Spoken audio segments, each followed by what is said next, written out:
Okay, first of all, um, just want to say that I'm a big Alex Jones fan. I've been following the Alex Jones show, Infowars, for a few years now, and I believe he's right on about a lot of stuff.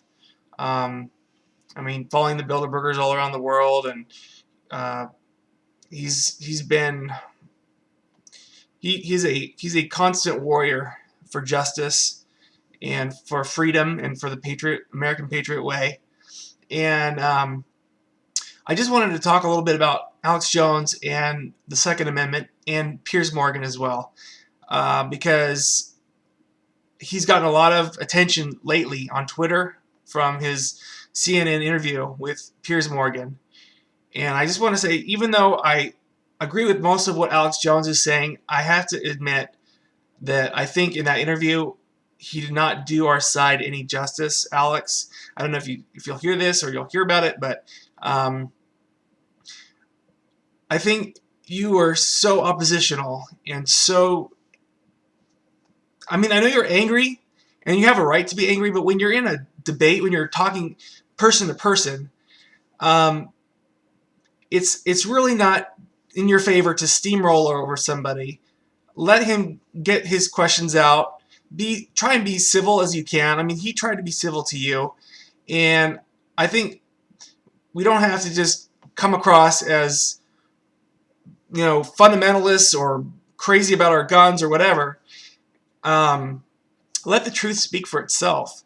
And another thing, in the Bible, Jesus tells us that we should love our enemies. Now, I don't mean that we should bend over and let them, dictate how we should live our lives, but I think in a way it talks to us about how we should treat our enemies, and I think we can treat people like Piers Morgan with a little bit more compassion. As far as gun rights, as far as the Second Amendment, there is a lot of pressure from all over after the shooting, the Aurora shooting and other shootings, that we should at least have stricter gun regulations, stricter gun control. And to a degree, I believe that's right. I don't think that they should go ahead and just ban semi-automatics and take away everyone's semi-automatics. But as far as keeping the hands out of the mentally ill, I would agree with that. But it comes down to the question of what does it mean to be mentally ill. For me, I know I've had a period of my life when I was diagnosed bipolar and struggled with some really difficult issues. And there were times when I attempted suicide. And I think that if I'd had access to a weapon, like a gun, it would have been really easy for me to just go over to that gun cabinet, pull out a gun, and just pull the trigger, and that would be it. It's a lot easier to kill yourself with a gun than it is to, I don't know, strangle yourself or tie a noose around your neck or suffocate yourself in a bag or jump in front of a car or cut your wrist or whatever. Because once you pull that trigger, that's it. You may end up being brain dead. But I'm fortunate that I didn't have a gun. I've never liked guns. I've never wanted to really own a gun. I've fired a gun before a couple times, but I've never really had the desire to own a gun because if someone did enter my house with a gun, I feel like if I grabbed the gun, it would just escalate things. And yeah, I have a right to defend my stuff and my freedom. But if someone comes in with a rifle, I'm just gonna be like, you know what? Take whatever you want. My life is worth more than my stuff.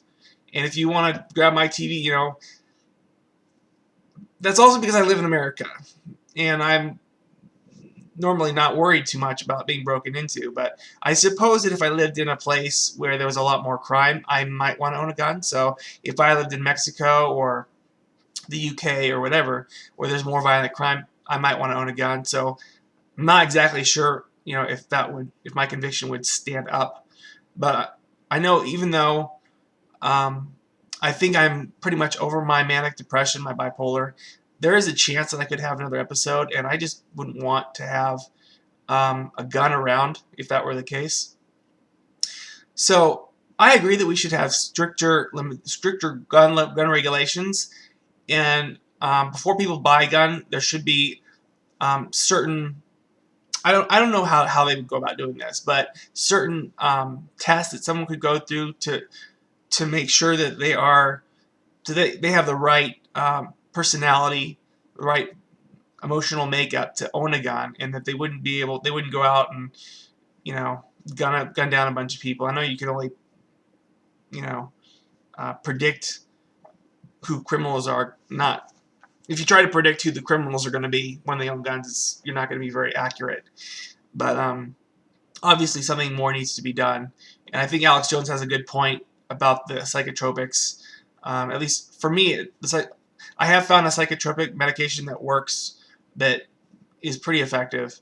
But I know for a lot of times they drug kids when they're too young, and the brains haven't fully developed yet, and I think that's a crime. And I think a lot of people, the doctors are not compassionate, and they just look at symptoms and they just try and figure out what your symptom is and just bam, give you some medication and hope that cures it all. But I think the greatest thing that someone who's mentally ill can, the greatest way to treat them is not just through meds, but also through therapy, through cognitive therapy, through thinking things out, thinking through your beliefs. And a lot of it is the beliefs, understanding where your beliefs come from, and understanding, how to have beliefs that work for you, that are effective, that are true, that work. Because I believe that if you have untrue beliefs, that a lot of times you are led down areas of delusion or what have you. But Alex, I understand why the CIA or not the CIA, or the mafia was after you left the CNN newsroom. I mean, you did come across as a lunatic, and I don't know what else to say. I mean, anyone who's watching that debate is gonna think to themselves, Alex Jones is stepping a little bit too far over the line here. There is room in America for civil debate, and I think you could beat Piers Morgan easily in civil debate if you wouldn't come across as crazy and out of control. So I'm a big fan, Alex. Don't get me wrong. I love your show. I listen to it every day, and I just hope that by acting this way, you're not going to, cause yourself to be a target of the left. Because I would hate anything to happen to you. I would hate for for whatever reason your program not to be on the air, because I've found a lot of the truths that I hold on to now about our country, and groups that that influence our country one way or another. I've learned a lot about those groups and stuff like that from you. So I guess I'll stop this here, and welcome any comments or videos or responses from my viewing audience. So take care and have a great day.